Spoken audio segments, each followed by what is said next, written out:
विद्यार्थी मित्रांनो, आपण फिजिक्सचं हे चौथं चॅप्टर थर्मोडायनॅमिक्स सुरू केलेलं आहे. आजच्या व्हिडिओमध्ये दोन छोटे आणि अत्यंत सोपे पॉईंट्स आपल्याला बघायचे आहेत.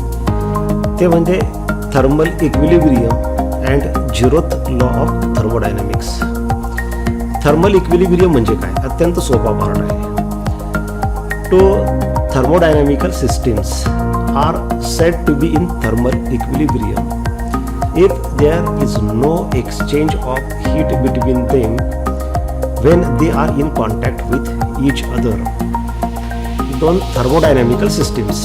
थर्मोडायनॅमिकल सिस्टीम्स म्हणजे काय? कुठल्याही दोन वस्तू, मग ते ग्लासमध्ये वॉटर असेल, बॉटलमधलं वॉटर असेल, किंवा कुठले दोन पदार्थ टेबलवर ठेवलेले दोन पदार्थ असतील, तर अशा दोन वस्तूंमध्ये जेव्हा हीट एक्सचेंज होत नाही, म्हणजे एका बॉडीकडून दुसऱ्या बॉडीकडे हीट जात नाही, तेव्हा त्या दोन बॉडीज थर्मल इक्विलिब्रियममध्ये आहेत असं म्हणतात. त्या दोन सिस्टीम्स थर्मल इक्विलिब्रियममध्ये असतात. Thermal equilibrium between two thermodynamical systems is possible only when they are at same temperature. आणि दोन सिस्टीम्स, थर्मोडायनॅमिकल सिस्टीम्स किंवा दोन ऑब्जेक्ट्स, दोन वस्तू थर्मल इक्विलिब्रियममध्ये कधी असू शकतात? तर जेव्हा त्या दोन्ही सिस्टीम्सचं टेम्परेचर सेम असेल तेव्हाच ते शक्य आहे. आता या ठिकाणी दोन वस्तू आहेत. Consider two systems. वस्तू म्हणण्यापेक्षा आपण सिस्टीम्स म्हणू. सिस्टीममध्ये मग ते काही पण असू शकतं. गॅस असेल, लिक्विड असेल, सॉलिड असेल, लिक्विड गॅसचं कॉम्बिनेशन असेल, काही पण असेल. तर हे दोन सिस्टीम्स आहेत, दोन वेगवेगळ्या कलरमध्ये दाखवलेल्या आहेत. एक सिस्टीम ही 100 डिग्री सेल्सिअसला आहे, दुसरी 0 डिग्री सेल्सिअसला आहे. And this two systems are in contact with each other so that there is a thermal contact, means heat can flow from one body to another body. In first figure you will see that first system is at 100 degree Celsius while second system is at 0 degree Celsius. In second figure both the systems are at same temperature, that is 50 degree Celsius. Now we know that heat is a form of energy and it always flow from a body at higher temperature to a body at lower temperature. Now in first figure, as the two bodies are at two different temperatures, so heat will flow from a body at higher temperature, means first body at 100 degree Celsius to second body at 0 degree Celsius, and therefore there will be heat exchange. So these two bodies are not in thermal equilibrium because as per the definition, two thermodynamical systems are said to be in thermal equilibrium if there is no exchange of heat between them when they are in contact with each other. जेव्हा दोन वस्तूंमध्ये, दोन सिस्टीममध्ये heat exchange होत नाही तेव्हाच त्या दोन सिस्टीम्स थर्मल इक्विलिब्रियममध्ये असतात. इथं हीट एक्सचेंज होते. 100 डिग्री सेल्सिअसकडून 0 डिग्री सेल्सिअसकडे हीट जाते, म्हणजे हीट एक्सचेंज चालू आहे, हीटची देवाणघेवाण चालू आहे. त्यामुळे ह्या दोन वस्तू थर्मल इक्विलिब्रियममध्ये नाहीत. ह्या दोन सिस्टीम्स थर्मल इक्विलिब्रियममध्ये नाही. परंतु आता या ठिकाणी काय होईल? जशी जशी हीट ही 100 डिग्री सेल्सिअसकडून 0 डिग्री सेल्सिअसच्या बॉडीकडे जाईल तसं तसं ह्या फर्स्ट बॉडीचं टेम्परेचर डिक्रीज होत जाईल आणि ह्या सेकंड बॉडीचं टेम्परेचर इन्क्रीज होत जाईल.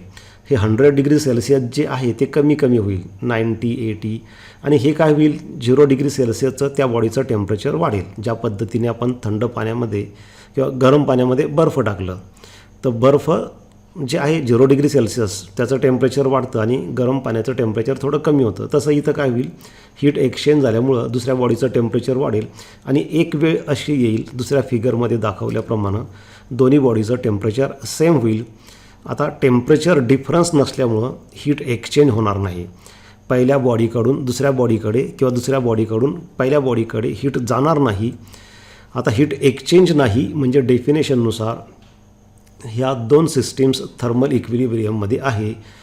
two thermodynamical systems are said to be in thermal equilibrium if there is no exchange of heat between them when they are in contact with each other. आता second फिगरमध्ये heat exchange होत नाही, दोन्ही bodies एकमेकांच्या कॉन्टॅक्टमध्ये आहेत, तेव्हा ह्या दोन्ही सिस्टीम्स थर्मल इक्विलिब्रियममध्ये आहे. आणि हे तेव्हाच शक्य आहे जेव्हा दुसऱ्या वाक्यामध्ये इथं म्हटलं आहे बघा, thermal equilibrium between two thermodynamical systems is possible only when they are at the same temperature. दोन्ही सिस्टीम्स सेम टेम्परेचरला असेल तरच थर्मल इक्विलिब्रियममध्ये ती सिस्टीम असते.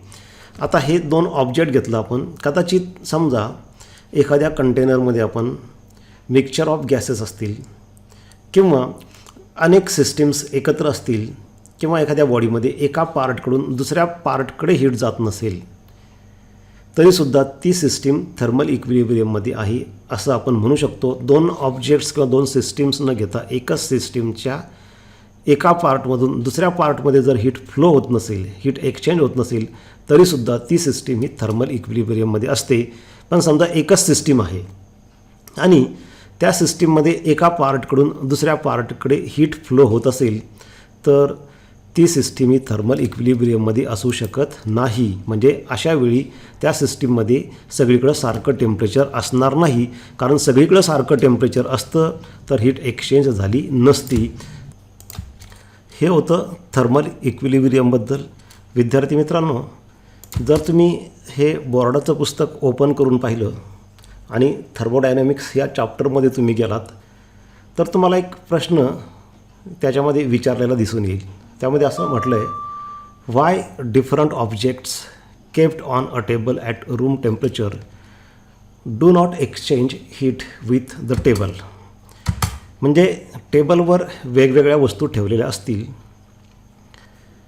तर मग त्या वस्तू आपसात हीट एक्सचेंज का करत नाही. रूम टेम्परेचरला ह्या वस्तू ठेवलेल्या आहेत, रूम टेम्परेचर म्हणजे सगळ्या वस्तूंचं टेम्परेचर सारखं आहे.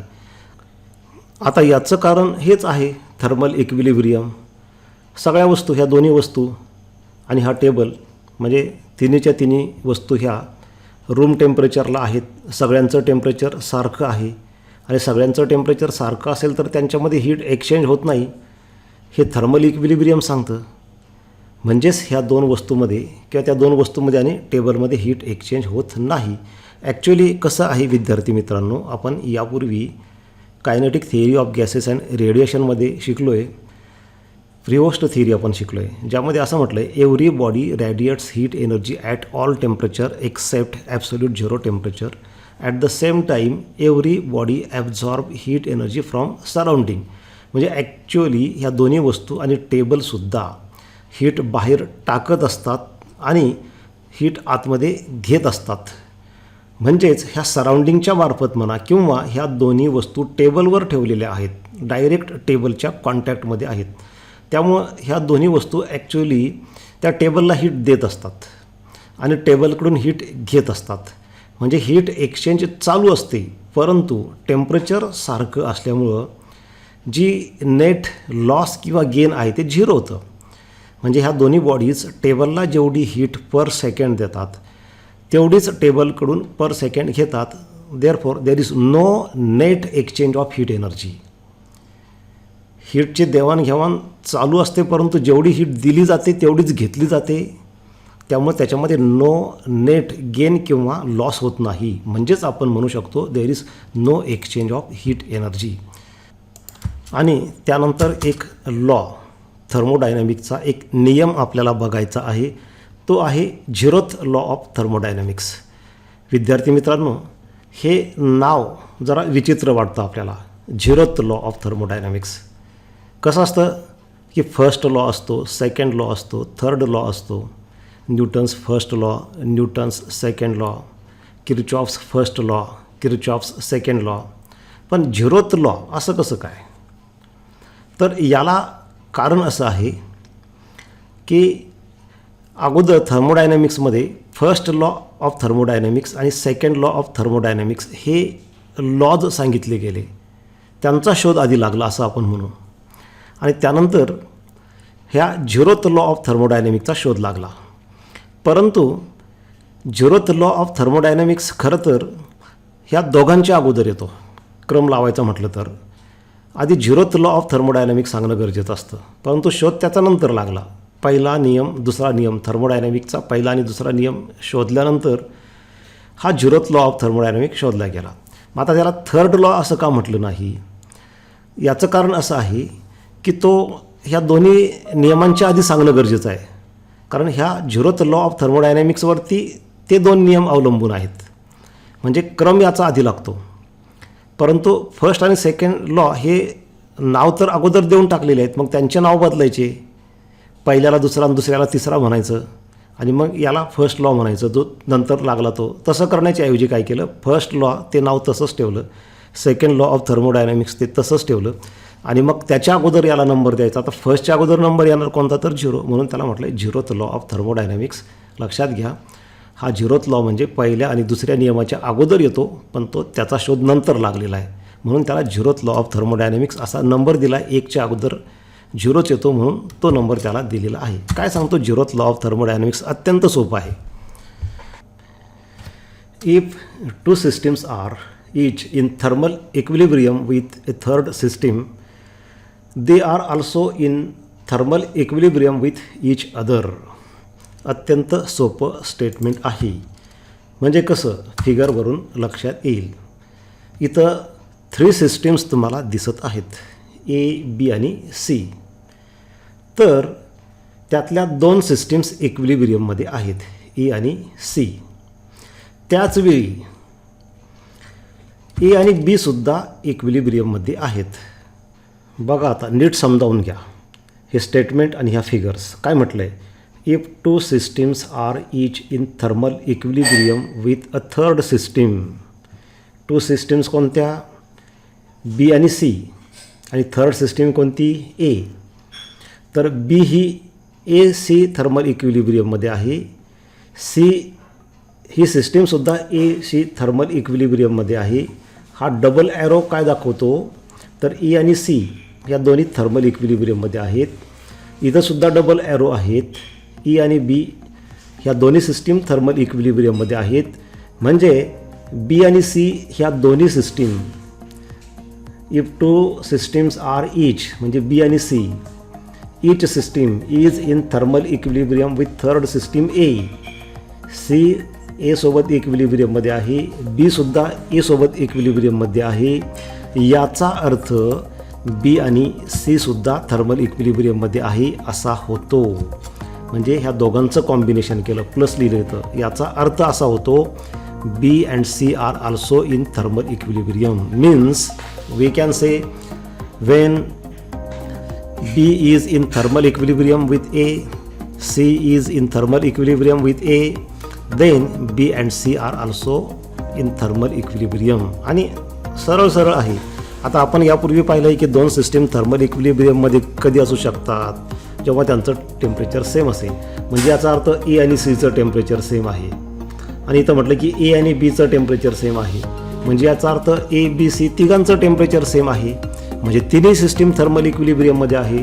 कारण इथं एचं टेम्परेचर समजा 20 डिग्री सेल्सिअस असेल, सीचं टेम्परेचर 20 डिग्री सेल्सिअस आहे, आणि जे एचं आहे तेच बीचं आहे, म्हणजे बीचं पण 20 डिग्री सेल्सिअस आहे. म्हणजे तिघांचं टेम्परेचर म्हणजे बीचं 20, सीचं पण 20 झालं. म्हणजेच दोन्ही बी आणि सी थर्मल इक्विलिब्रियममध्ये आहे. This is zeroth law of thermodynamics. Very simple statement. आता झिरोथ लॉ ऑफ थर्मोडायनॅमिक्स आपण बघा, हे प्रिन्सिपल जे आहे ते टेम्परेचर मोजण्यासाठी, बॉडीचं टेम्परेचर मोजण्यासाठी यूज करतो. This principle of zeroth law of thermodynamics is used to measure temperature of an object. कसं, आता समजा 2 सिस्टीम आहेत. तर आपण समजा थर्मोमीटर सुरुवातीला पहिल्या सिस्टीममध्ये, पहिल्या लिक्विडमध्ये बुडवलं. तर होतं काय, सुरुवातीला हे मर्क्युरी लेवल खाली असतं आणि हे जसं जेवढं टेम्परेचर असेल पहिल्या सिस्टीमचं त्याप्रमाणे ही मर्क्युरीची लेवल वाढत जाते वर. आणि जे काय टेम्परेचर असेल समजा 50 डिग्री सेल्सिअस कुठेतरी असेल, तिथं जाऊन ते मर्क्युरी स्थिर होतं. आता जेव्हा हे मर्क्युरी त्या लेवलला स्थिर होतं, म्हणजे याचा अर्थ हे मर्क्युरीचं टेम्परेचर आणि ह्या लिक्विडचं टेम्परेचर सेम आहेत. ह्या दोन्ही म्हणजे थर्मोमीटर आणि ते लिक्विड थर्मल इक्विलिब्रियममध्ये आहे. आता तेच थर्मोमीटर आपण बाहेर काढून या दुसऱ्या लिक्विडमध्ये बुडवलं तर याचं पण टेम्परेचर वाढत जाईल इथं, आणि परत समजा ते 50 डिग्रीज वरती स्थिर झालं तर याचा अर्थ हे लिक्विड आणि हा थर्मामीटर पुन्हा थर्मल इक्विलिब्रियममध्ये आहे. म्हणजे पहिलं लिक्विड आणि थर्मामीटर थर्मल इक्विलिब्रियममध्ये आहे, थर्मामीटर आणि दुसरं लिक्विड थर्मल इक्विलिब्रियममध्ये आहे. याचा अर्थ दोन्ही लिक्विड थर्मल इक्विलिब्रियममध्ये आहे, म्हणजे दोघांचं टेम्परेचर सेम आहे असा त्याचा अर्थ होतो. तर हे आपण आज या चॅप्टरमध्ये 2 पॉईंट्स शिकलो. एक म्हणजे थर्मल इक्विलिब्रियम आणि दुसरं म्हणजे zeroth law of thermodynamic. Thank you for watching. याच्यानंतरच्या व्हिडिओमध्ये आपण नवीन पार्ट बघूयात. हा छोटासा व्हिडिओ होता आणि 2 छोटेसे पॉईंट होते. थँक्यू.